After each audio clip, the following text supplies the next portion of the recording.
Academia is supposed to be searching for truth. Yes. And there are various ways to search for truth. Science is the way to search for truth about the natural world. But if you're looking for truth about the spiritual world, science is the wrong set of tools. It's not going to get you there. You need there to understand the tools of the Spirit. But is what gets you there faith? Is that it? Ultimately, it leads you to faith. But let me say, I think this notion that faith is somehow the antithesis of reason is completely wrong. Explain why. So faith is, in fact, the most rational of all choices when you sort of look at the spectrum between atheism and belief. Let me tell you why. Imagine this table represents all of the knowledge that ever has existed or will exist in the universe. A lot of stuff. Right. And then ask any individual, where in that table is your own personal knowledge right now? And even the most confident of us will draw a tiny little circle. Now, suppose the knowledge of the existence of God is outside your tiny little circle. How then could anybody who's not a wacko say, I know there is no God? Is that not the most irrational position? Does that not require the greatest faith of all? I would argue that already in our little circle, there's evidence of the existence of some supernatural being. The Big Bang, for instance. Did the universe create itself? I don't see how that could happen. God created the Big Bang? Well, something outside of nature presumably had to preside over the creation of something out of nothing. And when you look at the way the universe is tuned, where all of these constants are precisely having the value that's necessary for matter to coalesce and for life to be possible, it's almost impossible that such a thing would have happened. The probabilities are infinitesimal. That sort of makes you wonder. Even Stephen Hawking, who did not come at this exactly as a believer, writes in his book, The Brief History of Time, this has religious significance. And it does. So you can look at the logical evidence and bring yourself right up to the cliff's edge of saying it makes sense that there is a God. But then you still have to decide because whether you to can't explain it in science? You can't explain some of these things in science, and you can't answer some of the questions. Scientists can't explain the Big Bang? No. They can explain that it happened, but they can't say what happened before. It's a discontinuity. What happens after we die? Well, I believe, as somebody who has gone down this long journey of trying to understand faith, that there is something outside of what we see here. And that after we die, we'll find out a lot more about what that's like. I don't know exactly what its characteristics are going to be. In fact, you have no idea. I have a glimmer. Why do you have a glimmer? Because I have... a believer would make you say, because of a series of things, experiences of my own, you would say, I came to believe that, but I don't know. Nobody's spoken to me. Sure, nobody's spoken to me either. That's my point, yeah. But I do think faith is not one of those emotional reactions that you carry with you the rest of your life. At least it's not for me. It is going through the evidence, as Lewis did, as I have done, as many others wiser than I have done, and coming to the conclusion, look at St. Augustine, who was a wonderful model of this, that it is much more plausible to accept God's existence than the alternative. And then, once you reach that point of belief... Plausible to accept God's existence. Yes. Plausible. Plausible. Right.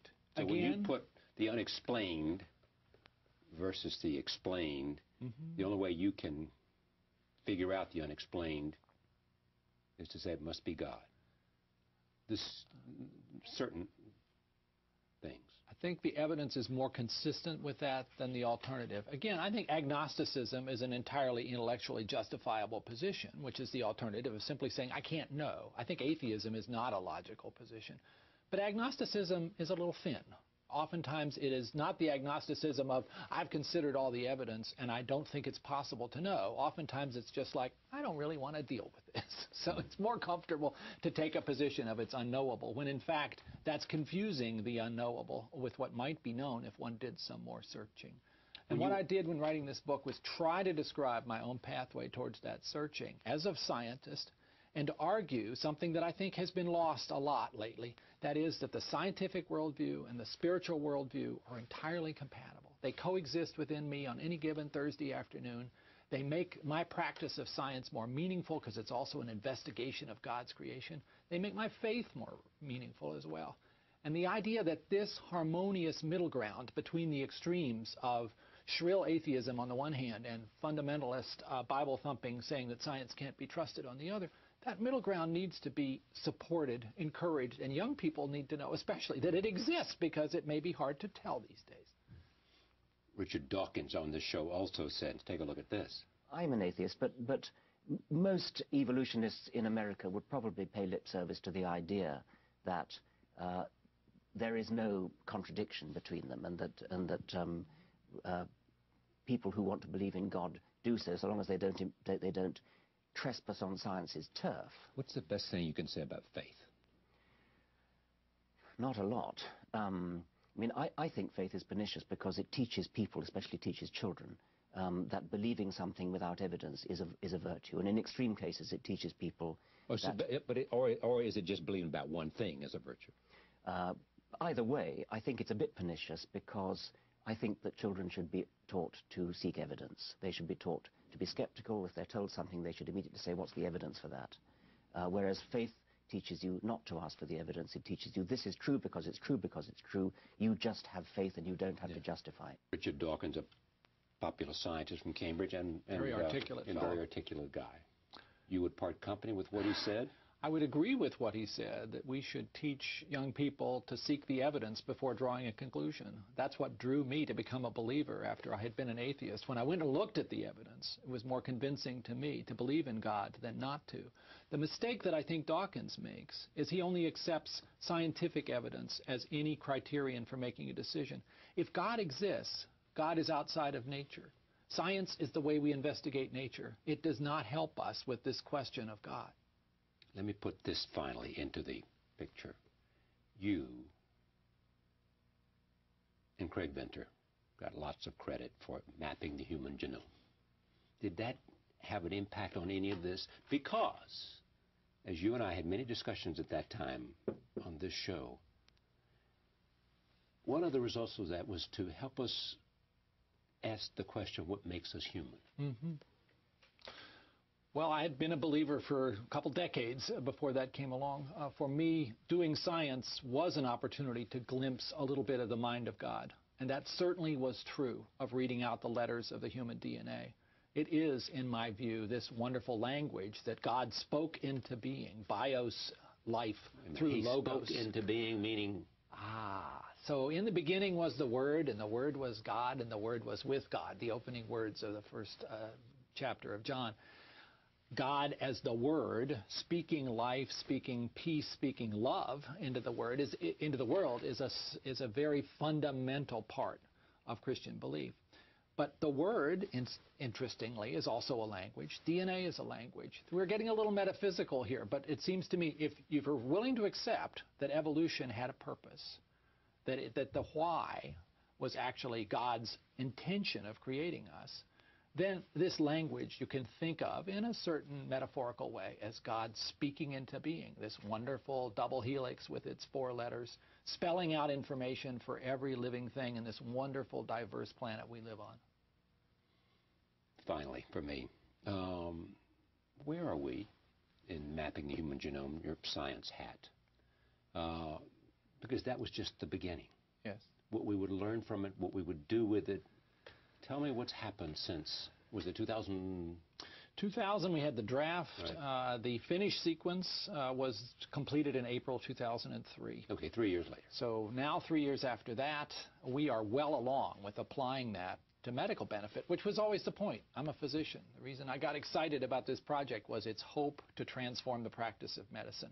We are starting to see that in isolated instances of particular diseases, particularly cancer. But the full flowering of that genomic revolution is now clearly coming, but probably in the neighborhood of 10, 12 years away. We will, in the next 2 or 3 years, discover the major hereditary factors in diabetes, heart disease, cancer, asthma, schizophrenia, and a very long list of diseases that have been so elusive for so long. We now have the tools to do that because of the Genome Project. And that is going to open our eyes to the causes of illness and provide us with the tools to practice prevention and treatment in ways that we could not have previously dreamed of. It's a very exciting transformation, turning us into truly a rational kind of science that we can apply to medicine and do great things, and things that we desperately need to do for all those people whose diseases we currently don't understand. So the hope is even more realizable. Yeah, absolutely. 3 years after. We get closer every day. And where are you on the stem cell debate? So as a faithful government employee, director of an NIH institute, this is one of those issues that I'm not entirely at liberty to talk about, but I do talk about it a bit in the appendix to this book. I do think human embryos that are created by fusion of sperm and egg are important moral entities and are somewhat different than what happens in this somatic cell nuclear transfer process, which maybe is a more promising medical approach anyway.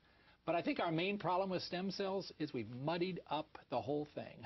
We collectively, by the rhetoric that has been applied, and I have to say, particularly in the political system, so that I don't think most of the issues are very clear right now. The difference between an embryo formed by a union of sperm and egg or by transferring a skin cell into an oocyte, profoundly different, but equated in many people's minds, calling both an embryo, giving them both the same moral status.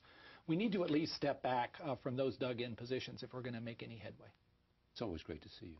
It's always wonderful to see you too, Charlie. This book is called The Language of God. A Scientist Presents Evidence for Belief. Francis S. Collins.